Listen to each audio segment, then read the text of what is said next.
নমস্কাৰ বন্ধু বান্ধৱীসকল, স্বাগতম জনাইছোঁ এটা গুৰুত্বপূৰ্ণ ভিডিঅ'লৈ।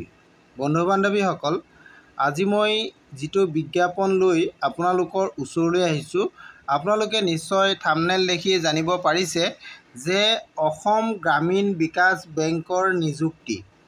এইটো নিশ্চয় আপোনালোকে দেখিছে। অসম গ্ৰামীণ বিকাশ বেংকৰ পৰা এটা এডভাৰটাইজ আহিছে, অৰ্থাৎ নটিফিকেশ্যন আহিছে। এই নটিফিকেশ্যনটো যিখিনি পদ আছে, পদসমূহ পূৰণৰ কাৰণে আপোনালোকৰ পৰা আবেদন বিচাৰিছে।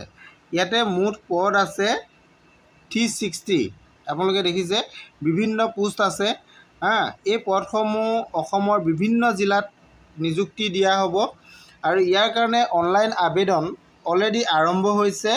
1 তাৰিখৰ পৰা আবেদন প্ৰক্ৰিয়া আৰম্ভ হৈছে আৰু এই পদসমূহৰ কাৰণে বয়সটো আপোনালোকক ইয়াতে উল্লেখ কৰা আছে যে 18 পৰা 40 বছৰ ভিতৰত যদি হয় তেনেহ'লে আপোনালোকে এই অসম গ্ৰামীণ বিকাশ বেংকৰ যিখিনি পদ আছে এই পদখিনিৰ কাৰণে আপোনালোকে আবেদন কৰিব পাৰিব। এই পদসমূহ কোন কোন ডিষ্ট্ৰিক্টত আছে আৰু শিক্ষা কিমান ইয়াত প্ৰয়োজন হ'ব আৰু পদসমূহ কি কি, এই সকলোখিনি বিষয়ে আজি মই এই ভিডিঅ'ৰ জৰিয়তে আপোনালোকৰ সৈতে আলোচনা কৰিম।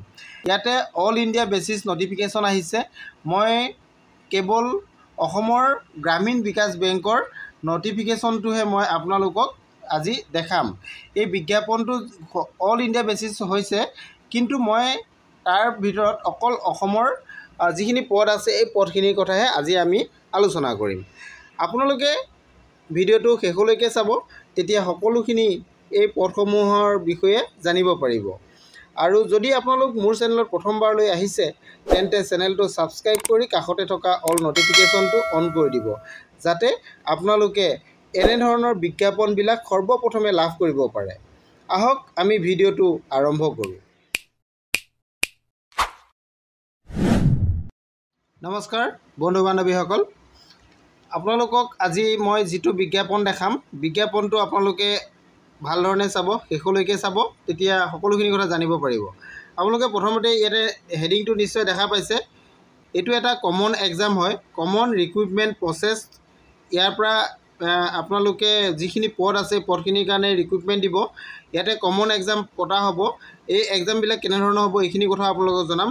ইয়াতে মেইনলি যিখিনি পদ আছে পদখিনি চাওক, আপোনালোকৰ অফিচাৰ স্কেল 1, স্কেল 2 আৰু স্কেল 3, লগতে অফিচ এছিষ্টেণ্ট মাল্টিপাৰ্পজ, এই পদকেইটাৰ কাৰণে আছে। আৰু এই পদখিনি আছে ৰিজনেল ৰুৰেল বেংকৰ অৰ্থাৎ RRBSৰ ভেকেঞ্চি আহিছে। অৰ্থাৎ আমাৰ অসমৰ যদি আমি ৰিজনেল ৰুৰেল বেংক চাওঁ তেনেহ'লে আসাম গ্ৰামীণ বিকাশ বেংক। গতিকে আপোনালোকে নিশ্চয় জানিব পাৰিছে যে আমাৰ আসাম গ্ৰামীণ বিকাশ বেংকৰ পৰা নটিফিকেশ্যন আহিছে যে আমাৰ আসাম যিটো বিকাশ বেংক, আসাম গ্ৰামীণ বিকাশ বেংকৰ এই নটিফিকেশ্যনটোত বিভিন্ন পদ আছে। অৰ্থাৎ আপোনালোকে অফিচাৰ স্কেল 1, স্কেল 2, স্কেল 3, লগতে অফিচ এছিষ্টেণ্ট মাল্টিপাৰ্পজৰ পদ আছে। গতিকে আমি এই পদসমূহ কি কি আছে, কিমান কিমান পদ আছে, এইখিনি বিষয়ে সকলোখিনি বিষয়ে আমি জানিম। প্ৰথমতে আমি ইয়াৰ বিষয়ে চাই লওঁ যে মেইন যিখিনি আপোনালোকৰ তাৰিখকেইটা প্ৰথমতে আপোনালোকক মই জনাই লৈছোঁ। ফাৰ্ষ্ট আপোনালোকে চাওক, online registration of application by কেণ্ডিডেটসকলে অনলাইন আবেদন কেতিয়াৰ পৰা ৰেজিষ্ট্ৰেশ্যন কৰিব পাৰিব। ইয়াতে উল্লেখ আছে 1 ছেপ্টেম্বৰৰ পৰা 21 ছেপ্টেম্বৰৰ ভিতৰত আপোনালোকে এই কামখিনি কৰিব লাগিব। ৰেজিষ্ট্ৰেশ্যন আৰু এপ্লিকেশ্যন আপোনালোকে কৰিব লাগিব। 2 নম্বৰতে আপোনালোকে ইয়াৰ এপ্লিকেশ্যন এটা ফিজ পে'মেণ্ট কৰিব লাগিব। কিমান পে'মেণ্ট কৰিব লাগিব মই সেইটো আপোনালোকক পিছলৈ দেখাই দিম। আপোনালোকে সেই এপ্লিকেশ্যন যিটো ফিজ, এই ফিজটো আপোনালোকে 1 ছেপ্টেম্বৰৰ পৰা 21 ছেপ্টেম্বৰৰ ভিতৰতে পে'মেণ্ট কৰিব লাগিব। তাৰপিছত আপোনালোকৰ আছে নেক্সট আছে edit windows for candidate to modify বা কৰেকশ্যন। যদি আপোনালোকৰ ফৰ্মখন ফিল আপ কৰোঁতে কিবা যদি ভুল ক্ৰুটি ৰৈ যায় তেতিয়াহ'লে আপোনালোকে কৰেকশ্যন কৰিব পাৰিব। এইটো কথা কেতিয়া হ'ব এইটো ইয়াতে উল্লেখ আছে, আপোনালোকে নিশ্চয় দেখা পাইছে। নেক্সট আপোনালোকৰ এক্সামবিলাক কেনেধৰণে হ'ব, প্ৰি এক্সাম কেতিয়া হ'ব, এইটো নৱেম্বৰত হ'ব বুলি কোৱা হৈছে। আপোনালোকে প্ৰি এক্সামৰ কাৰণে যিটো কল লেটাৰ ইয়াতে কেতিয়া আপোনালোকে লাভ কৰিব, প্ৰিলিমিনাৰী যিটো এক্সাম তাৰ কাৰণে দি আছে নৱেম্বৰ ডিচেম্বৰত এইটো হ'ব 2025-ৰ। আৰু এক্সামিনেশ্যনবিলাক কেতিয়া হ'ব আপোনালোকক এইটো দিয়া হৈছে। এক্সামটো আপোনালোকৰ অনলাইন এক্সাম হ'ব।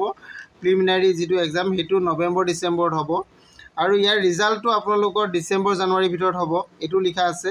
ছেকেণ্ড যিটো মেইন এক্সাম হ'ব, মেইন এক্সামৰ কল লেটাৰ আপোনালোকৰ ডিচেম্বৰ জানুৱাৰীৰ ভিতৰত পাব আৰু মেইন এক্সামৰ পিছত আপোনালোকৰ যিটো অনলাইনৰ মেইন এক্সাম হ'ব সেইটো ডিচেম্বৰ আৰু ফেব্ৰুৱাৰীৰ ভিতৰত হ'ব। এইখিনি সকলোখিনি কথা ইয়াতে উল্লেখ আছে। মাল্টিপাৰ্পছৰ কাৰণে আছে আৰু আপোনালোকৰ অফিচাৰ যিখিনি 1, 2, 3 আছে সকলো কাৰণে বেলেগ বেলেগ ধৰণে আছে। এইখিনি আপোনালোকে বিজ্ঞাপনটোৰ পৰা চাই ল'ব পাৰিব। অসমৰ ক'ত ইয়াৰ মানে আপোনালোকৰ ভেকেঞ্চিবিলাক আছে আৰু এক্সামিনেশ্যন চেণ্টাৰবিলাক ক'ত ক'ত হ'ব এইবিলাক কথাও দিয়া আছে। আপোনালোকে চাওক, যদি অসমৰ কথা চাই আসাম, ইয়াতে দিছে আসাম গ্ৰামীণ বিকাশ বেংক, ইয়াৰে হেড অফিচটো আছে গুৱাহাটীত আৰু ইয়াৰ যিখিনি লেংগুৱেজত হ'ব এই লেংগুৱেজকেইটা আপোনালোকৰ ইয়াতে দিয়া আছে যে আছামিজ, বঙালী আৰু বড়ো, এই 3টা লেংগুৱেজত আপোনালোকৰ কামবিলাক হ'ব। ইয়াৰ কাৰণে আপোনালোকৰ যিটো নেশ্যনেলিটি হ'ব লাগে, নেশ্যনেলিটিটো কোন কোন ৰাষ্ট্ৰৰ আপোনালোকে হ'লে এই পদসমূহৰ কাৰণে আবেদন কৰিব পাৰিব এইটো কথা ইয়াতে উল্লেখ আছে। চিটিজেন অফ ইণ্ডিয়া, যদি চিটিজেন অফ ইণ্ডিয়াৰ হয় তেতিয়া পাৰিব। চিটিজেন অফ নেপাল, নেপালৰ হ'লেও কৰিব পাৰিব। চিটিজেন অফ ভূটান, ভূটানৰ হ'লেও আপোনালোকে আবেদন কৰিব পাৰিব, এইটো কথা ইয়াতে উল্লেখ কৰা আছে। আৰু আপোনালোকৰ এজৰ কথা যদি আপোনালোকে চাব বিচাৰে তেতিয়াহ'লে এজটো আপোনালোকৰ ইয়াতে নিশ্চয় দেখা পাইছে 19/9/2025লৈকে ধৰা হ'ব। আৰু ইয়াতে যিহেতু পদসমূহ আমাৰ বিভিন্ন পদ আছে, যিহেতু অফিচ এছিষ্টেণ্ট যিটো মাল্টিপাৰ্পছৰ পদৰ কাৰণে আছে, এইটো গ্ৰুপ বি পদ হয়। এই পদটোৰ কাৰণে বয়সটো আপোনালোকৰ 18 পৰা 28 বছৰ দিয়া হৈছে। ইয়াতে আপোনালোকৰ চিডুল কাষ্ট বা চিডুল টাইপ বা আদাৰ কেটেগৰী কেণ্ডিডেটসকলৰ কাৰণে ৰিলেক্সেশ্যন থাকিব, সেইখিনি মই পিছত আপোনালোকক জনাই দি আছোঁ। আৰু বাকী যিখিনি গ্ৰুপ এৰ যিখিনি অফিচাৰ পদ আছে, অফিচাৰ পদখিনিৰ কাৰণে আপোনালোকৰ ইয়াতে যিখিনি অফিচাৰ পদ আছে এই অফিচাৰ পদখিনিৰ কাৰণে ইয়াতে আপোনালোকৰ দিয়া হৈছে, আপোনালোকে এইটো চাই ল'ব পাৰিব। অফিচাৰ যিটো এছিষ্টেণ্ট মেনেজাৰ পদ আছে ইয়াৰ কাৰণে বয়সটো আপোনালোকৰ 18 পৰা 30 বছৰ আৰু যিটো ফৰ অফিচাৰ মেনেজাৰ পদ আছে সেইটোৰ কাৰণে 21 পৰা 32 বছৰ বয়স দিয়া হৈছে আৰু যিটো ছিনিয়ৰ মেনেজাৰ পদ আছে এই পদটোৰ কাৰণে 21 পৰা 40 বছৰ বয়সত আপোনালোকে হ'লে এই পদটোৰ কাৰণে আবেদন কৰিব পাৰিব। এইখিনি কথা আপোনালোকে জানিলে। এতিয়া আপোনালোকৰ কেটেগৰী ৱাইজত আপোনালোকৰ যিখিনি ৰিলেক্সেশ্যন পাব এইখিনি কথা আপোনালোকক জনাই লওঁ। আপোনালোকে যদি চিডুল কাষ্ট বা চিডুল টাইপ হয় তেনেহ'লে আপোনালোকে আপাৰ এজৰ 5 বছৰ ৰিলেক্সেশ্যন পাব আৰু যদি আপোনালোকে OBC হয় তেনেহ'লে 3 বছৰ আৰু যদি PWBD কেণ্ডিডেট হয় তেনেহ'লে 10 বছৰ। এইখিনি আপোনালোকৰ গোটেই ৰিলেক্সেশ্যনৰ কথাখিনি দিয়া আছে। আপোনালোকে সম্পূৰ্ণৰূপে যোনটো কেটেগৰীত পৰে আপোনালোকে চাই ল'ব পাৰিব। মই যিকেইটা সম্ভৱ হয় মই এইকেইটা আপোনালোকক জনাই দিছোঁ। এতিয়া আহোঁ আপোনালোকৰ এছেঞ্চিয়েল এডুকেশ্যনেল কোৱালিফিকেশ্যনটো। এছেঞ্চিয়েল এডুকেশ্যনেল কোৱালিফিকেশ্যন আপোনালোকে চাওক কিমান হ'লে আপোনালোকে এই পদৰ কাৰণে আবেদন কৰিব পাৰিব। প্ৰথমতে আমি চাওঁ অফিচ এছিষ্টেণ্ট পদটোৰ কাৰণে। অফিচ এছিষ্টেণ্ট পদটোৰ কাৰণে আপোনালোকৰ কোৱালিফিকেশ্যন কিমান লাগিব কৈছে, bachelor degree in any discipline from recognised university or its equivalent. অৰ্থাৎ আপোনালোকে বেচেলৰ ডিগ্ৰী অৰ্থাৎ আপোনালোকে BA বা BSc বা BCom যিকোনো কণ্ডিশ্যনত আপোনালোকে পাছ কৰিলেই এই পদৰ কাৰণে আপোনালোকে আবেদন কৰিব পাৰিব। আৰু ইয়াতে প্ৰফিচিয়েঞ্চি ইন লোকেল লেংগুৱেজটো জনাটো বাঞ্ছনীয়, তেতিয়া আপোনালোকে ইয়াতে ইয়াতে আপোনালোকে প্ৰিফাৰেঞ্চ লাভ কৰিব। আৰু লগতে আপোনালোকৰ কম্পিউটাৰ নলেজ থাকিব লাগিব এইটো যিটো অফিচ এছিষ্টেণ্ট পদৰ কাৰণে। আৰু 2 নম্বৰতে আপোনালোকৰ যিটো অফিচাৰ স্কেলৰ 1ৰ যিটো এছিষ্টেণ্ট মেনেজাৰ পদ, ইয়াৰ কাৰণে আপোনালোকৰ কোৱালিফিকেশ্যনটো কিমান আছে আপোনালোকে চাওক, bachelor degree any discipline, bachelor degree হ'ব লাগিব এনি ডিচিপ্লিনত আপোনালোকে এইটো কৰিব পাৰিব। নতুবা আপোনালোকে যদি প্ৰিফাৰেঞ্চ লাভ কৰিব বিচাৰে তেনেহ'লে এইকেইটা ডিপাৰ্টমেণ্টত আপোনালোকে কি হ'ব লাগিব, ডিগ্ৰীধাৰী হ'ব লাগিব। আৰু কম্পিউটাৰ নলেজ আপোনালোকৰ থাকিব লাগিব, লোকেল লেংগুৱেজ জানিব লাগিব। এইখিনি কথা আপোনালোকৰ আছে ইয়াতে। নেক্সট আপোনালোকৰ যিটো অফিচাৰ 2 পদ আছে ইয়াৰ কাৰণে আপোনালোকে চাব পাৰে যিটো আপোনালোকৰ অফিচৰ যিটো মেনেজাৰ পদ আছে ইয়াৰ কাৰণে আপোনালোকৰ বেচেলৰ ডিগ্ৰী বিচৰা হৈছে। মিনিমাম 50% ইয়াতে বিচৰা হৈছে, মিনিমাম 50% লাগিব। আৰু এইকেইটা ডিপাৰ্টমেণ্টত যদি থাকে তেতিয়াহ'লে আপোনালোকে প্ৰিফাৰেঞ্চ লাভ কৰিব। এইটো কথা ইয়াতে উল্লেখ আছে। আৰু নেক্সট আপোনালোকৰ স্কেল 2ৰ যিটো মেনেজাৰ পদ আছে, এই পদটোৰ কাৰণে ইনফৰমেশ্যন টেকন'লজি অফিচাৰ আছে এটা পদ। এইটোৰ কাৰণে বেচেলৰ ডিগ্ৰী বিচৰা হৈছে আপোনালোকৰ ইকনমিক্স বা communication, computer science, information technology এইকেইটা বিভাগত 50% লৈ আপোনালোকৰ গ্ৰেজুৱেশ্যন হ'ব লাগিব। আৰু লগতে আপোনালোকৰ চাৰ্টিফিকেট থাকিব লাগিব। এইকেইটা ইয়াতে উল্লেখ আছে যে ASP বা PHP, C++, Java, VB, VC, OCP et cetera এইখিনি আপোনালোকৰ ইয়াতে থাকিব লাগিব। তেতিয়া আপোনালোকে এই পদটোৰ কাৰণে আবেদন কৰিব পাৰিব।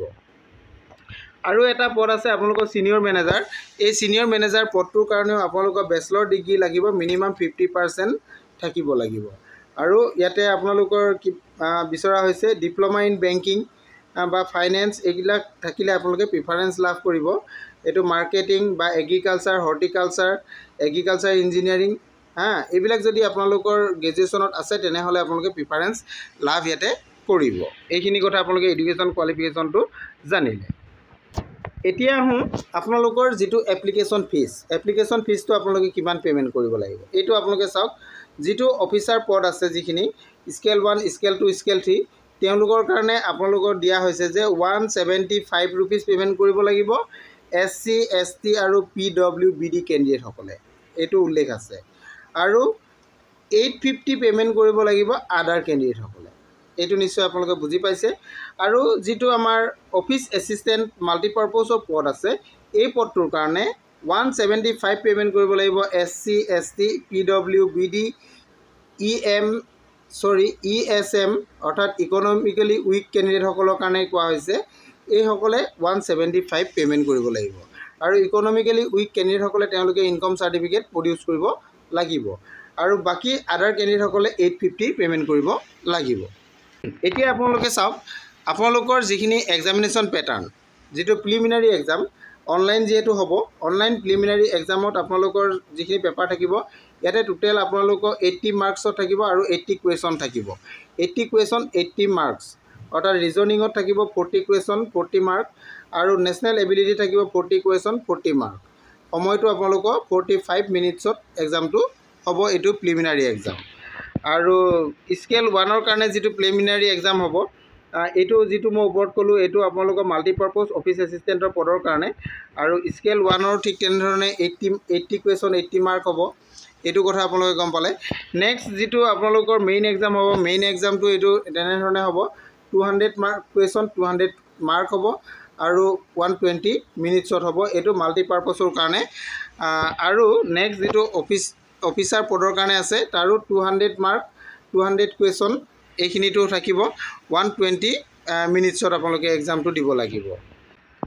আৰু ইয়াতে কোৱা হৈছে যে আপোনালোকৰ যিখিনি এক্সামিনেশ্যন হ'ব, এক্সামিনেশ্যনৰ আপোনালোকৰ লেংগুৱেজবিলাক কি কি থাকিব এইটো চোৱা হৈছে। আপোনালোকৰ যদি আছামৰ হয় তেনেহ'লে আপোনালোকে আছামৰ কেণ্ডিডেটসকলে ইংলিছ, হিন্দী আৰু আছামিজ ভাষাত আপোনালোকে এক্সামটো দিব পাৰিব।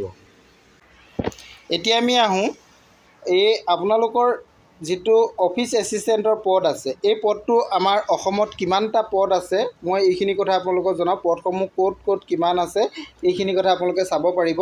যিহেতু আমি অসমৰ কথা উল্লেখ কৰিছোঁ গতিকে আসাম গ্ৰামীণ বিকাশ বেংকৰ কথাই ক'ম। আসাম গ্ৰামীণ বিকাশ বেংকত অসমত আপোনালোকৰ এইটো মাল্টিপাৰ্পছ যিটো পদ আছে অফিচ এছিষ্টেণ্ট, ইয়াৰে মুঠ পদ আছে 167টা পদ ইয়াতে আছে।